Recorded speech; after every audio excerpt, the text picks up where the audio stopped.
The meeting room on Station Theta 7 was massive.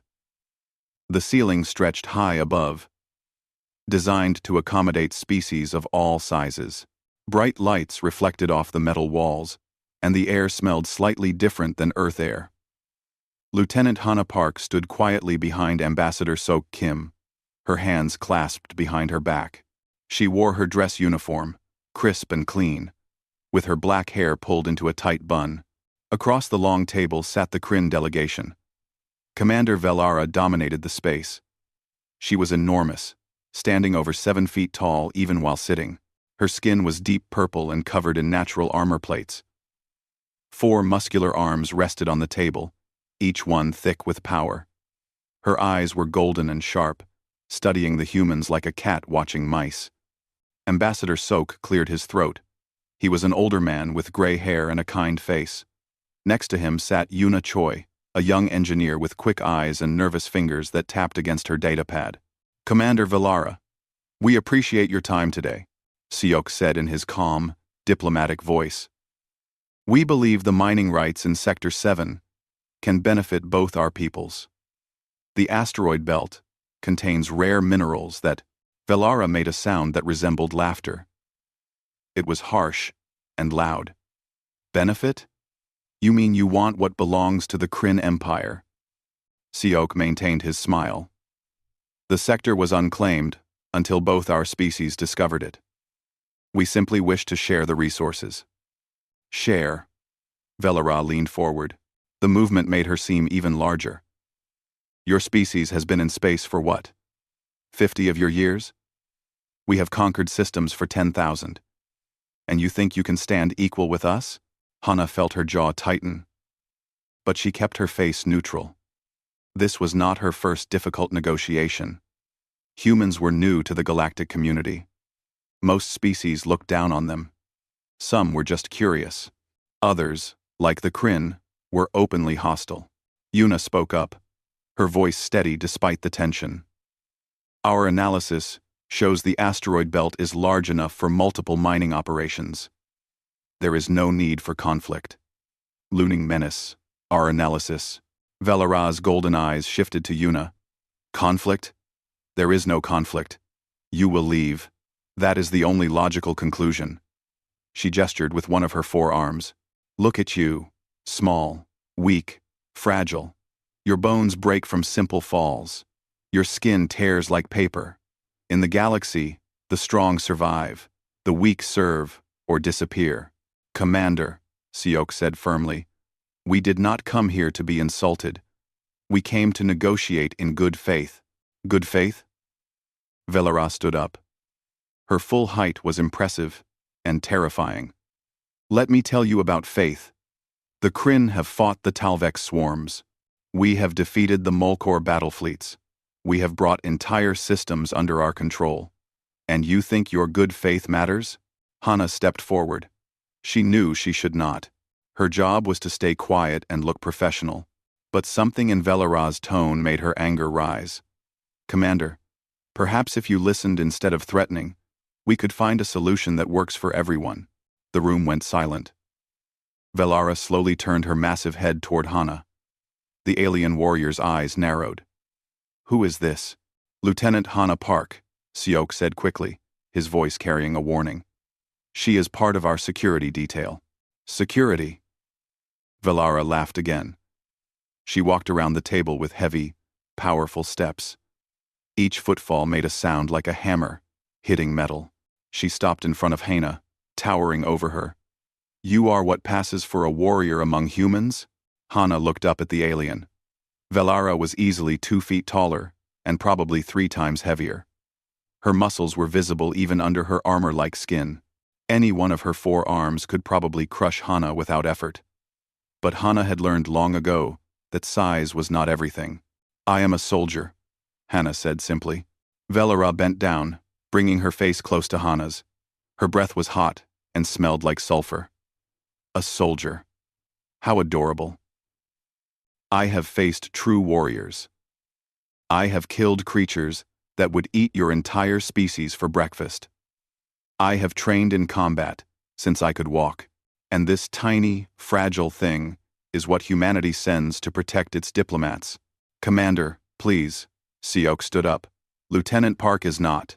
I challenge her, Velarda declared. The words echoed through the room. By Kryn law and Galactic protocol, I issue a formal combat challenge. Single combat. No weapons. To settle the dispute over Sector 7, Hana felt her heart jump. A formal challenge. She had read about these. In the galactic community, some species used combat trials to settle disputes. It was considered honorable, legal, and binding. If one side refused, they were marked as cowards and could lose all diplomatic standing. That is unnecessary, Siok said. We can settle this through normal negotiations. Can you? Velara smiled, showing teeth that looked like they could bite through steel. Or will you run away? Tell the galaxy that humans are too weak to defend their claims? She looked back at Hana. If your little soldier wins, you may mine in Sector 7. If I win, you leave the entire region and never return. Your choice, Ambassador. Fight or flee. The room was completely quiet. Hana could hear her own heartbeat. She looked at Siok. The ambassador's face was tight with worry. He shook his head slightly, telling her no. Yuna looked terrified, her eyes wide, but Hana understood the situation. If they refused, humanity would be seen as cowardly. Word would spread. Other species would push them around, take their claims, laugh at them. The Kryn would tell everyone how humans backed down from a single challenge. And something else bothered Hana. The way Velara looked at them, like they were insects, like they meant nothing. Hana had spent her whole life proving people wrong who underestimated her. This was no different. I accept, Hana said clearly. Hana, no, Siok said urgently, but it was too late. Velara's smile grew wider. Excellent. The combat will take place in 3 days. Standard, galactic arena rules. Endurance, trial format. The fight continues until one of us cannot stand or surrenders. She leaned close to Hana again. I will try not to kill you, little human. But accidents happen. Velara walked back to her delegation. She said something in her own language, and the other Kryn laughed. Then they left the room, their heavy footsteps fading down the corridor. When they were gone, Sok turned to Hana. What have you done? Hana took a deep breath. Her hands were shaking slightly, but she kept her voice calm. What I had to do, sir. If we walked away, we would lose more than Sector 7. We would lose respect. You will lose your life, Yuna said softly. Hana. She is twice your size. 4 arms. Natural armor. She has probably killed dozens of beings in combat. Probably, Hana agreed. She looked at both of them. But I did not grow up on an easy world. And I did not become a soldier because I was weak. Humans have survived worse than this. Siok sighed heavily. He looked older suddenly, tired. I hope you are right, Lieutenant. I truly hope you are right. As they left the meeting room, Hana felt the weight of what she had done. 3 days. She had 3 days to prepare to fight something that could tear her apart. But as scared as she was, she felt something else too. Determination. Velara thought humans were weak and fragile. Hana would show her different. Velara stood in her quarters on Station Theta 7, looking at herself in the mirror. Her purple skin gleamed under the lights. Her 4 arms moved through combat poses, each movement precise and powerful. She had fought in over 300 battles. She had never lost. Not once. The thought of fighting the human made her laugh. It would not even be a real fight. More like crushing an insect. The other Kryn warriors in her delegation had already started celebrating. They shared drinks and told jokes about how quickly their commander would win. 10 seconds, one of her warriors said, laughing. I bet she will fall in 10 seconds. 5, another argued. 1 good hit, and the human will break like glass. Velara smiled. They were probably right. She had watched videos of human combat. They punched and kicked each other, but their blows looked weak. Their bones were thin. Their muscles were small. Even their best warriors would be children compared to Kryn. She decided not to train much. Why bother? She did some light exercises, enough to stay limber. Then she spent the rest of her time planning what she would say after she won. The galaxy would hear about this. Commander Velara, who defeated a human in single combat. It would add to her legend. Across the station, in the human quarters, the mood was very different. Hana sat on the floor of her room, eyes closed, breathing slowly. She had not slept well. Every time she closed her eyes, she saw Velara's massive form, those 4 powerful arms, that predator's smile. But Hana had learned long ago that fear was normal. The trick was not to let it control you. The door chimed. "Come in," Hana said. Yuna entered, carrying her datapad and looking exhausted. "I have been studying Kryn physiology all night," she said, sitting down heavily on a chair. "Hana, their strength is incredible. Their muscle density is almost 3 times human normal. Their bones are reinforced with natural metal compounds. They can lift over 1,000 pounds easily." "I know," Hana said quietly. "But," Yuna continued, her eyes brightening slightly, "I found something interesting. The Kryn evolved on a heavy gravity world with cold temperatures. Their muscles are built for short bursts of extreme power. Their metabolism burns incredibly hot when they exert themselves." Hana opened her eyes. "What does that mean?" "It means they are like lions or tigers from Earth," Yuna explained. "Ambush predators. They strike fast and hard. But they tire quickly. Their bodies overheat. They have almost no endurance compared to humans." "Endurance," Hana repeated slowly. Yuna leaned forward. "Humans are persistence hunters. Our ancestors chased animals for hours until they collapsed from exhaustion. We can sweat to cool ourselves. We can maintain a steady pace for a long time. Most galactic species cannot do this. They are either fast and powerful but quick to tire, or slow and steady but weak. So if I can make the fight last long enough..." Hana trailed off, thinking, "If you can survive the first few minutes and make her chase you, her own strength becomes a weakness." Yuna finished. "But Hana, those first few minutes will be brutal. She will try to end it fast. And she hits hard enough to kill you." Hana nodded slowly.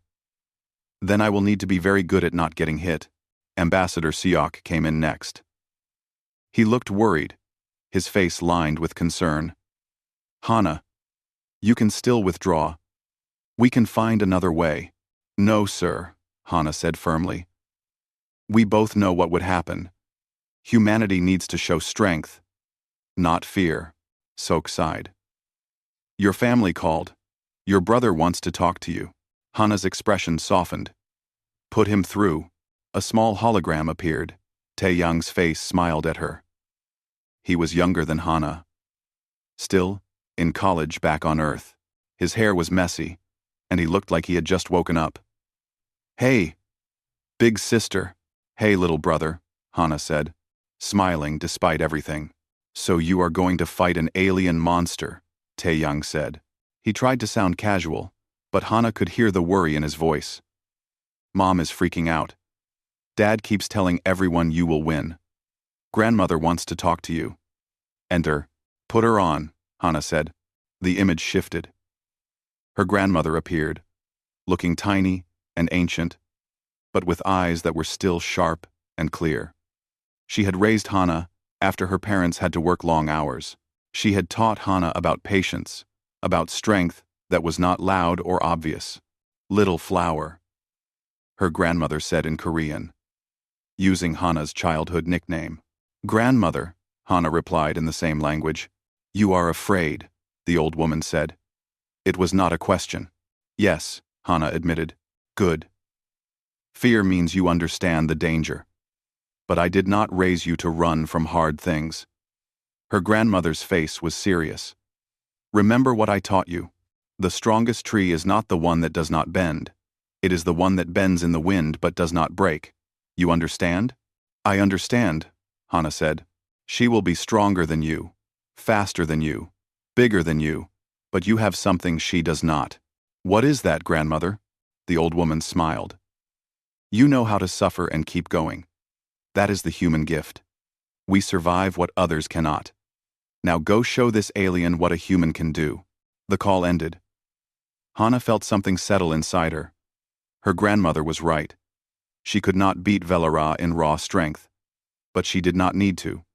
She just needed to last longer. For the next 2 days, Hana trained.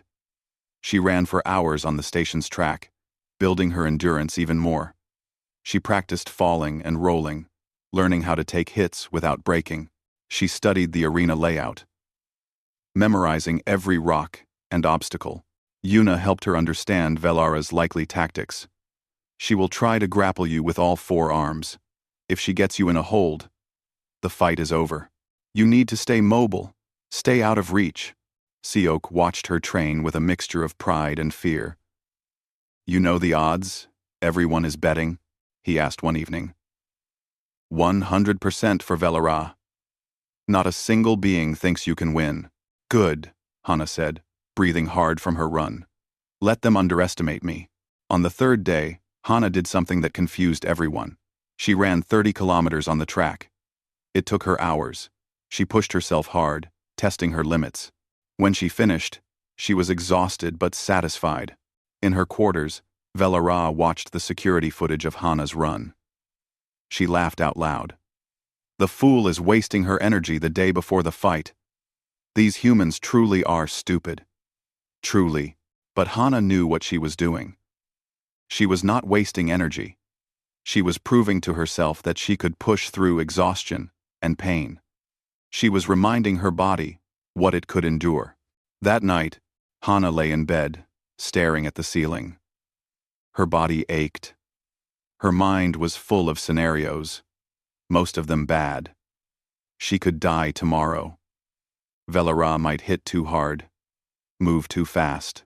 Hana might not be fast enough to dodge, but she thought about her grandmother's words, about suffering and surviving, about bending but not breaking. And she thought about Velara's arrogance, that certainty of victory. Hana smiled in the darkness. Tomorrow, she would show the galaxy what humans were made of. Win or lose. They would remember her name. The fight was coming, and Hana was ready. The arena was massive and loud. Thousands of aliens filled the viewing sections, representing dozens of different species. Some had multiple eyes, others had scales or fur or skin that glowed. All of them were here to watch the fight. The noise was overwhelming, a mixture of sounds that human ears were not designed to hear. The arena floor itself was designed for combat. Rocky terrain covered parts of it, with large boulders scattered around. There were obstacles to hide behind or climb. Some sections had different gravity, lighter or heavier than normal. It was meant to test warriors in various conditions. Hana stood at one entrance, wearing light combat clothing. No armor, no weapons, just her and her body. She could see Velara at the opposite entrance. The Kryn commander looked even bigger in the arena lights. Her 4 arms stretched and flexed. Her purple skin seemed to glow with power. Ambassador Seok and Yuna watched from the human section. Seok's hands were clenched tight. Yuna had her datapad, but she was not looking at it. She was staring at Hana with worried eyes. A referee floated in the center of the arena. It was a Talvex, a species that looked like a floating jellyfish, but with a voice that boomed. The challenge has been issued and accepted. The rules are as follows. No weapons, no killing strikes, fight until surrender or incapacitation. The winner claims the disputed territory. Does each combatant understand? Yes, Velara's voice carried across the arena. Yes, Hana said, her voice smaller but steady. Then begin. Velara moved first. She was fast, incredibly fast for something so large. She crossed half the arena in seconds, her 4 arms reaching for Hana like a nightmare. Hana dove to the side. She felt the air move as Velara's arms passed where she had been standing. The Kryn commander was so fast. Hana rolled to her feet and started running. Velara laughed. "Running already? Where is your warrior spirit?" "Human," the crowd roared. Many were laughing. This was what they expected. The small human fleeing from the mighty Kryn. Some aliens were already counting down, betting on when the fight would end. Hana did not respond. She focused on moving, on keeping distance. Velara charged again. This time, Hana ducked behind a large boulder. Velara's fist hit the rock and shattered it. Pieces flew everywhere. One sharp stone cut Hana's arm, drawing blood. "You cannot run forever," Velara shouted. Hana knew this was true. She also knew she could not fight Velara head-on. Not yet. She needed to survive first. She needed Velara to work hard. The Kryn commander came at her again. 2 arms grabbed for her legs, 2 for her arms. Hana twisted her body, barely escaping. But she was not fast enough to avoid everything. One of Velara's hands caught her shoulder and threw her. Hana flew through the air and hit the ground hard. Pain exploded through her ribs. Something cracked. She gasped for air, fighting not to black out. The crowd went wild, thinking it was over, but Hana rolled to her side and pushed herself up. Her ribs hurt badly, probably broken, but she could still move. She could still breathe. She was still in the fight. Velara looked surprised. "You are tougher than you look, but not tough enough." The Kryn warrior attacked again. This time, she did not try to grab. She punched. Her massive fist came at Hana's head like a hammer. Hana dropped low, feeling the punch pass over her. Then she ran again. 5 minutes passed. Velara was getting frustrated. Every time she got close, the human slipped away. Every time she thought she had Hana trapped, the small woman found a way out. It was annoying. Velara was used to fights ending in seconds. Her opponents would face her, and she would crush them. This running was beneath her, but it was also working. Velara was breathing harder now. Her metabolism was burning hot, just like Yuna had predicted. All that speed and power took energy. Lots of energy, Hana noticed. Between her own gasps for air and the pain in her ribs, she noticed Velara's breathing. It was getting heavier. The Kryn commander was still incredibly dangerous, but she was working hard. 10 minutes passed. Velara caught Hana again. This time, the blow hit Hana in the side, sending her spinning. She hit a boulder and felt more ribs crack. Blood filled her mouth. She spit it out and forced herself to stand. The crowd was no longer laughing quite as much. Some aliens were starting to look confused. Why was the human still standing? How many hits could this small creature take? 15 minutes passed. Hana was covered in bruises and cuts. Her face was swelling from a glancing blow. Her ribs hurt with every breath. But she was still moving, still dodging, still making Velara chase her. Velara was angry now. Her strikes were powerful but less controlled. She was using too much energy trying to catch the human who would not stay still, who would not give up, who would not die. "Stand and fight!" Velara roared. Hana just kept moving. She knew if she tried to trade blows with Velara, she would lose in seconds. Her only chance was to make this last, to make Velara spend her strength. 20 minutes passed. Velara landed a massive blow that sent Hana crashing into a rock wall. The impact was terrible. Hana felt something in her shoulder break. Pain shot through her like fire. She slid down the wall, leaving a trail of blood. The crowd went silent. This had to be it. No one could survive that hit and keep fighting. Velara stood in the center of the arena, breathing hard. Her 4 arms were at her sides. She was waiting for the referee to call it, waiting for them to declare her the winner. But then Hana moved. Her good arm pushed against the ground. Her legs, shaking and weak, straightened. She stood up. Blood ran down her face from a cut above her eye. Her left arm hung uselessly at her side. Her breathing was ragged and painful, but her eyes were clear and focused. She looked at Velara and said nothing. She just stood there, ready to continue. The arena erupted in noise, not laughter this time, shock, amazement, disbelief. What kind of creature was this that would not fall? How could something so small and broken still be standing? Velara stared at Hana. For the first time, something like doubt entered her golden eyes. She had hit the human with enough force to kill most beings. The human should be unconscious, should be broken beyond repair. But there she stood, blood-covered and damaged, but still ready to fight. "What are you?" Velara asked quietly. Hana took a shaky breath. Speaking hurt.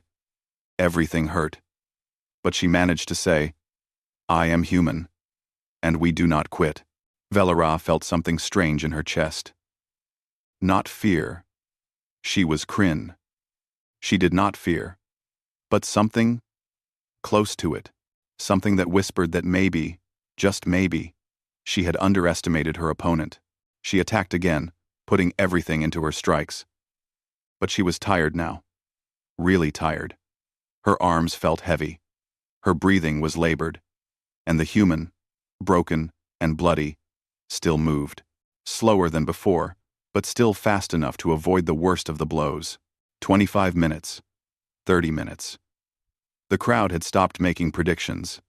They just watched in silence as something impossible happened before their eyes. Hana was running on pure will now. Her body was failing, but her mind was clear. She remembered her grandmother's words. Bend, but do not break. Suffer, and survive. She thought of her brother, her family, her planet. She thought of every human who had ever been underestimated, who had ever been told they were not enough. And she kept going. Velara was slower now. Her powerful strikes still dangerous but less quick. Her breathing was heavy and ragged. She could not understand how the human was still fighting. It made no sense. The fight was changing. And everyone watching knew it. At 35 minutes, Velara stumbled. It was small, barely noticeable. Her right foot did not land quite right. She caught herself immediately, but it had happened. The mighty Kryn commander, who had never lost a fight, had stumbled from exhaustion. Hana saw it. Through the blood and pain, through her one good eye and her broken body, she saw it. And for the first time since the fight began, she felt something besides determination. She felt hope. Velara's breathing was loud now. Her forearms still moved, still reached, but they were slower. Her purple skin was darker, almost black in some places. She was overheating. Her body was burning itself up from the inside. Hana was in terrible condition. Her left arm was useless. Her ribs were broken. Her face was swollen. Blood covered her clothes, but her legs still worked. Her lungs still pulled in air. Her heart still beat strong and steady. She had been bred by evolution to do this, to keep going when others stopped. "How much longer can you keep this pace?" Hana asked. Her voice was rough but clear. Velara's eyes widened. The human was speaking to her. Not running. Not fleeing. Speaking. "I will fight until you are broken," Velara said. But her voice lacked its earlier confidence. "You are already breaking," Hana replied. It was true. Velara could feel it. Her muscles were on fire. Her vision was starting to blur at the edges.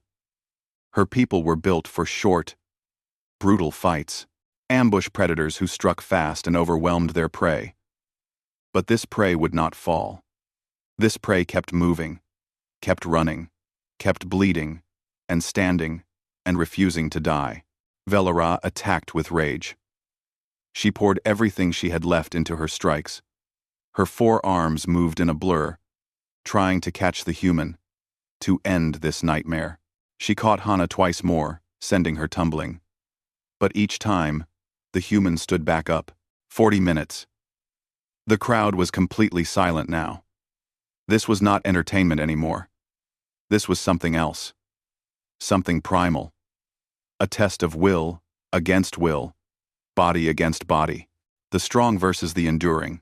Hana started to change her tactics. Before, she had only dodged and run. Now, she began to counter. When Velara struck, Hana would dodge and then hit back. Her strikes were not powerful. She did not have Velara's strength, but she aimed for joints, for nerve clusters, for places that would hurt. Each small hit added up.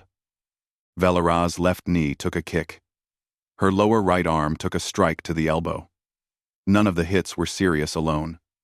But together, they were accumulating. Death by 1,000 cuts.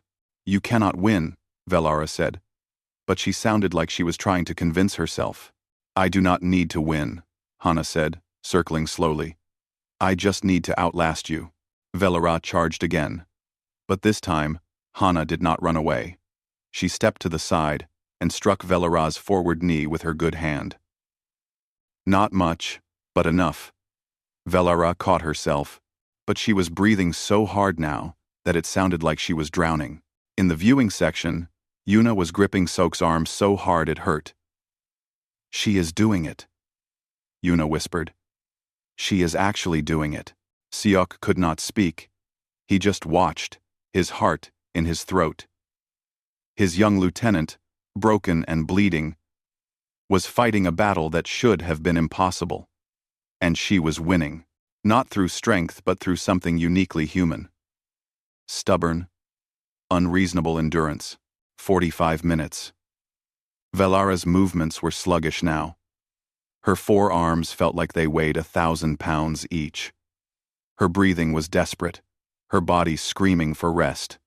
She had never felt like this before. In all her battles, in all her years as a warrior, she had never been pushed this far. Hana was barely standing. Her vision was fading at the edges. Her body was running on something beyond normal function. Adrenaline, will, and pure human stubbornness. Every step hurt, every breath was agony. But she kept moving.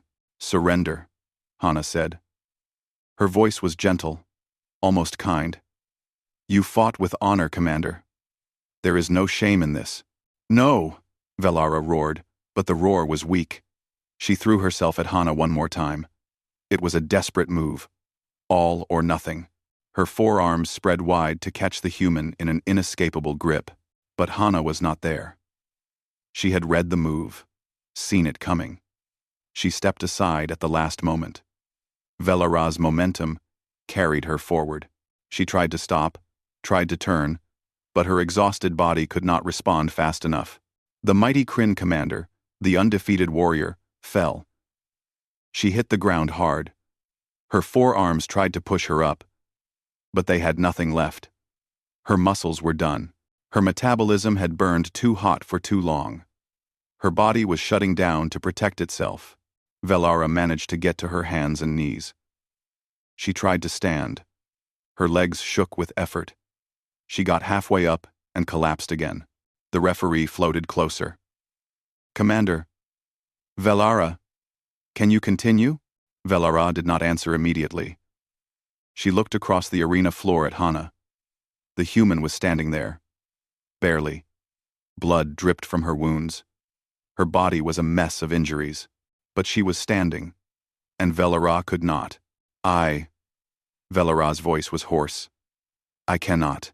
The arena exploded with noise. Aliens were shouting, cheering, screaming in disbelief. The impossible had happened. The human had won. The winner is Lieutenant Hana Park of Earth, the referee announced. Hana heard the words from far away. She saw Velara on the ground. She saw the crowd going wild. She saw Yuna and Seok jumping and hugging each other. And then, her legs stopped working. She fell. But she was smiling. Medical teams rushed onto the arena floor. They reached Velara first because she was closer to their entrance. The Kryn commander was conscious but could not move.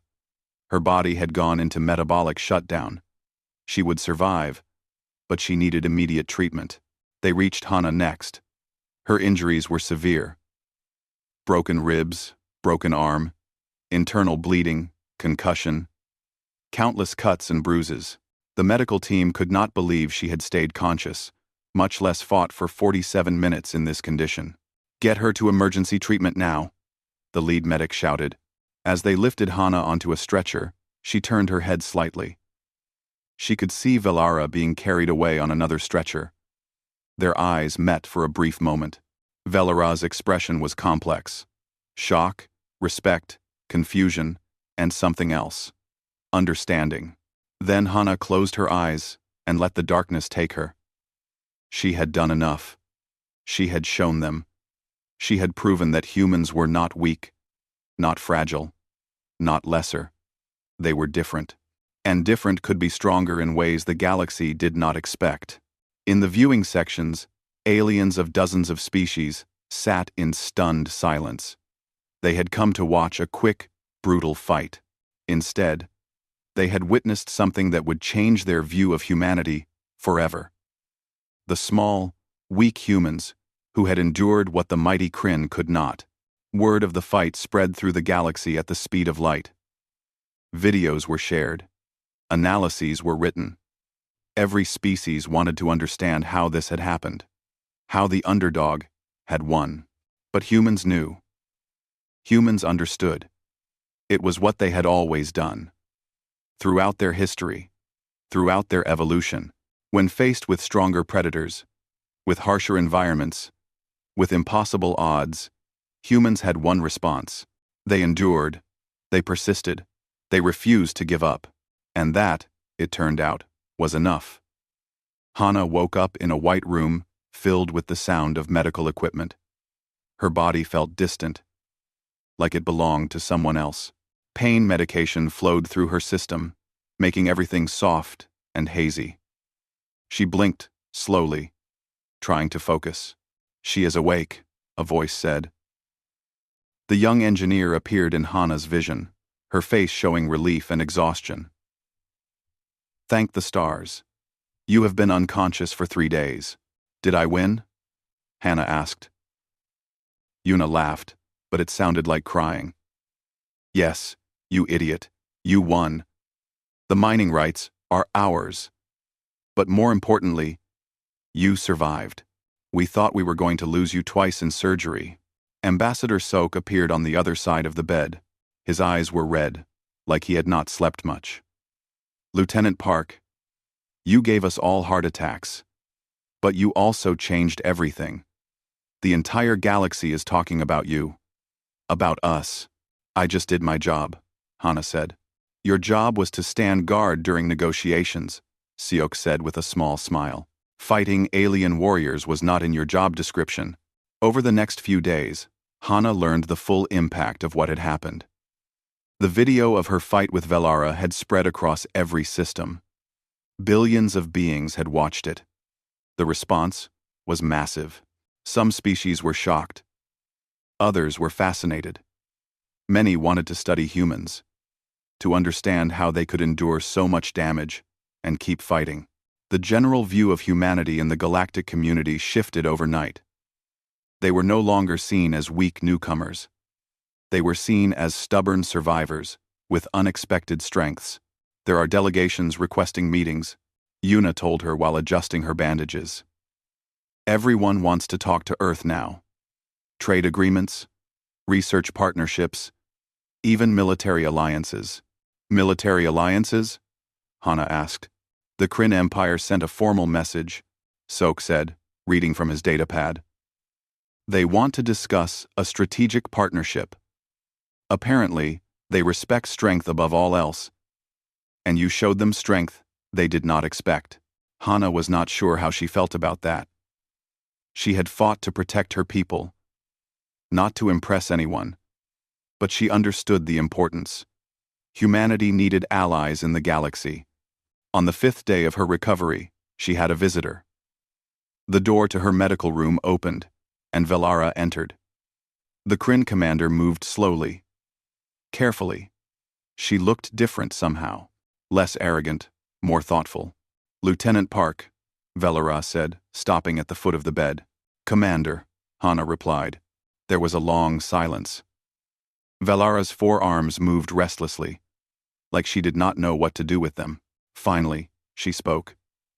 I underestimated you. I thought you were weak because you were small. I thought your species was fragile, because you lack natural armor and weapons. I was wrong. Hana said nothing. She just waited. I have been a warrior for 40 years, Velara continued. I have fought the strongest opponents in the galaxy. I have won every time. But I never faced anyone like you. Anyone who could take that much punishment and still stand. Still fight. She paused. You broke something in me. Not my body. Something else. My certainty. My belief that strength was only about power. Strength comes in many forms, Hana said quietly. Your people are incredibly powerful. But my people learned to survive through endurance. Through refusing to give up, no matter how hard things became. Velara nodded slowly. I researched your species after I recovered. I learned about persistence hunting. How your ancestors would chase prey until the prey's heart gave out from exhaustion. It is terrifying and brilliant at the same time. We are not the strongest or the fastest, Hana agreed. But we do not stop. I almost killed you, Velara said, and for the first time, Hana heard something like regret in her voice. Multiple times. If I had landed my strikes differently, if you had fallen wrong, you would be dead. But I am not dead, Hana said. And neither are you. We both survived. That is what matters. Velara reached into a pouch at her side. She pulled out something long and curved. It was a blade, beautifully crafted, with symbols carved into the handle. This is a Kryn honor blade. It is given only to warriors who earn absolute respect. Warriors who prove themselves beyond question. She placed it carefully on the table next to Hana's bed. You earned this. You earned my respect. Hana looked at the blade, then back at Velara. Thank you, Commander. That means more than you know. Velara nodded. She turned to leave but stopped at the door. One more thing. If we ever fight again, I will not underestimate you. I will bring everything I have from the first second. Hana smiled slightly. And I will still find a way to outlast you. Velara laughed. It was not a mocking laugh this time. It was genuine. Almost friendly. Yes, I believe you would. Then she left. Walking slowly down the corridor. Hana was released from medical care 2 weeks after the fight. She still had to wear support braces for her ribs and arm. She still hurt when she moved too fast. But she was alive and healing. The first thing she did was call home. Her entire family appeared on the screen. Her mother was crying. Her father was trying not to cry. Taeyang was grinning like a fool. And her grandmother sat in the back, small and quiet, with a smile that said, I told you so. You worried us all, her mother said. I know, Mom. I am sorry. Do not be sorry, her father said firmly. Be proud. You showed the galaxy what our family is made of. Grandmother, Hana said, looking at the old woman. Her grandmother nodded slowly. You remembered what I taught you. You bent but did not break. I am proud, little flower. Those words meant everything to Hana. More than the honor blade, more than the fame, more than any of it. Her grandmother was proud. 6 months later, Hana was back on Earth. She had been offered promotions, medals, speaking engagements. She turned most of them down. But she did accept one assignment. She was asked to train the next generation of human diplomats and soldiers who would go into space. She stood in front of a class of young recruits, all of them looking at her with wide eyes. They had all seen the video of her fight. They all knew her story. You have all seen what happened on Station Theta 7, Hana began. You think you know what that fight taught me. But let me tell you what I actually learned. The recruits leaned forward. I learned that we are not the strongest species in the galaxy. We never will be. There are beings out there who can lift more, run faster, hit harder than we ever could. But strength is not just about power. She paused, looking at each of them. We are persistence hunters. We are survivors. When others sprint, we walk steadily. When others tire, we keep going. When others would quit, we find a way to continue. She gestured to her still healing arm. This fight almost killed me. I was broken and bleeding and should have fallen. But I kept standing because that is what humans do. We survive what others cannot. We endure. And in a galaxy full of predators and warriors and powerful species, that makes us dangerous in a way they never expected. One recruit raised her hand. What if we are not strong enough? What if we cannot endure? Hana smiled. Then you remember where you come from. You remember that your ancestors survived ice ages and droughts and predators and diseases. You remember that humans walked out of Africa and spread across an entire planet through sheer stubbornness. You remember that you carry millions of years of survival in your DNA, and you use it. The class nodded, understanding. The galaxy will always underestimate us, Hana continued. They will look at us and see small, weak creatures with thin bones and soft skin. They will think we are easy to defeat. Let them think that. Because when they realize they are wrong, when they realize that we will not stop, will not quit, will not fall no matter how hard they hit us, it will be too late. She looked out the window at the blue earth hanging in the black sky. We are human. We are not the strongest, or the fastest, or the most powerful. But we are the ones who are still standing when everyone else has fallen. Remember that. Always. The class broke into applause. Hana dismissed them and stood alone for a moment, looking at the planet that had bred such stubborn survivors. She thought about Velara, who was now an ally instead of an enemy. She thought about all the species in the galaxy who were learning what humanity was really capable of. She thought about the future, when humans would spread further into space, carrying their persistence and endurance with them, and she smiled. The alien warrior had challenged a human, expecting an easy victory. But she had no idea what would happen next. None of them did. The galaxy was learning what humans already knew. They could be beaten. They could be broken. They could be knocked down again and again. But as long as they drew breath, as long as their hearts still beat, humans would stand back up. They would keep fighting. They would endure. And that was the most dangerous thing in the universe.